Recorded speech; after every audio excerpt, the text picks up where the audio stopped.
This year marks 55 years of China-France relations. But how strong is this relationship in 2019? Let's take a closer look.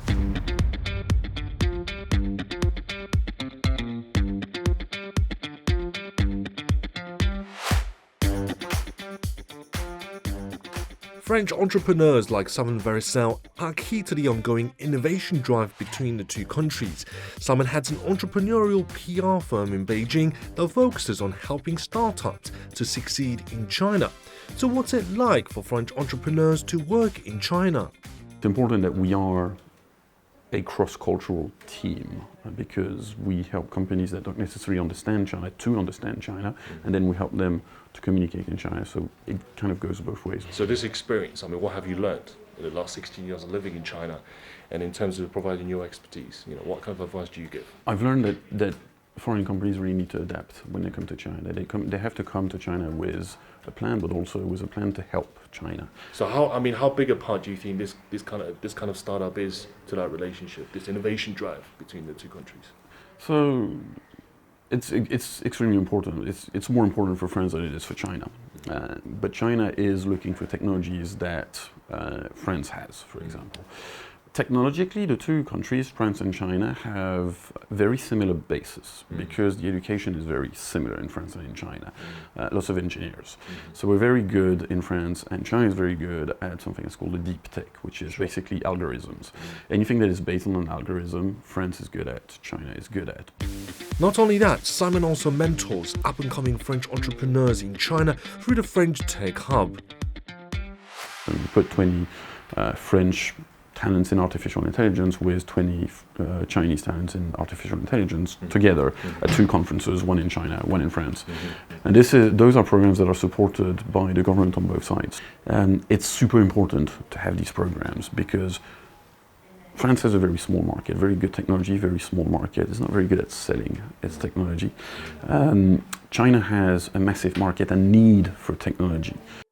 The French Tech Hub is described as a movement for entrepreneurs by entrepreneurs born out of an innovative public policy by the French government in 2013. Currently, there are 4 of these hubs in China, including Beijing. French President Emmanuel Macron visited the Beijing hub last year, calling for further innovation drive in both countries, as he pointed out that the hubs are the next milestone of China-French cooperation. But how strong is the China-France cooperation?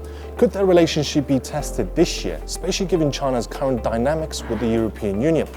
Well, on March the 12th earlier this month, the EU's executive body, the European Commission, published a report labelling Beijing as an economic competitor because of its push for dominance in sectors like technology and its alleged failure to open up its market.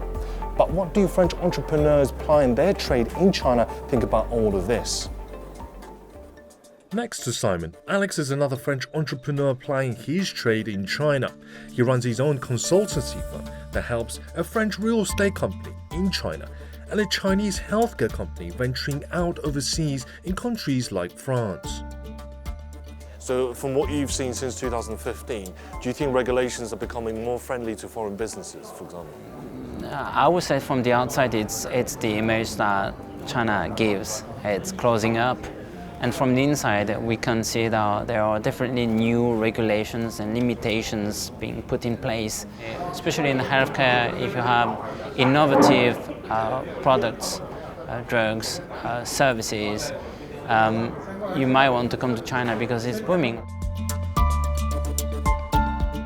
Chinese people are looking at products, but they're looking at quality.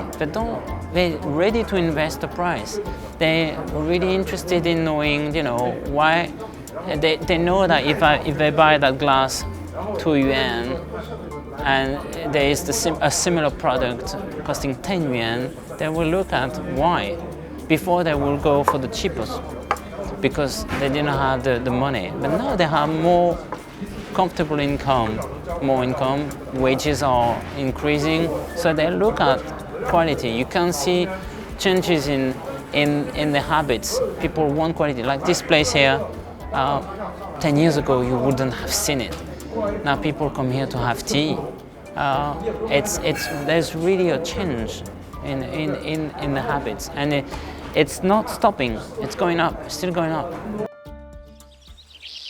So given the current climate, how strong is China-France relations? Le partenariat stratégique global franco-chinois se double des relations privilégiées que la Chine entretient avec l'Europe. Parce que l'Union européenne, c'est notre avenir à nous, Français.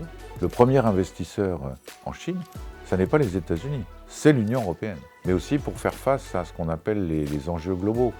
La lutte contre le changement climatique, la lutte contre le terrorisme, la lutte pour le financement du développement, la lutte contre toutes les formes de discrimination. Très fort, très intense, encore une fois, parfois nous ne sommes pas d'accord, mais nous sommes toujours capables d'en parler et de prendre des initiatives. So the question has to be, is China-France relations strong enough to set an example to the rest of Europe? Well, there is a case to be heard.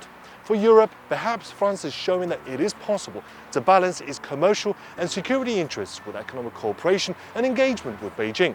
In other words, economics and politics can play to each other's strengths. I'm Josh, stay tuned with China Matters.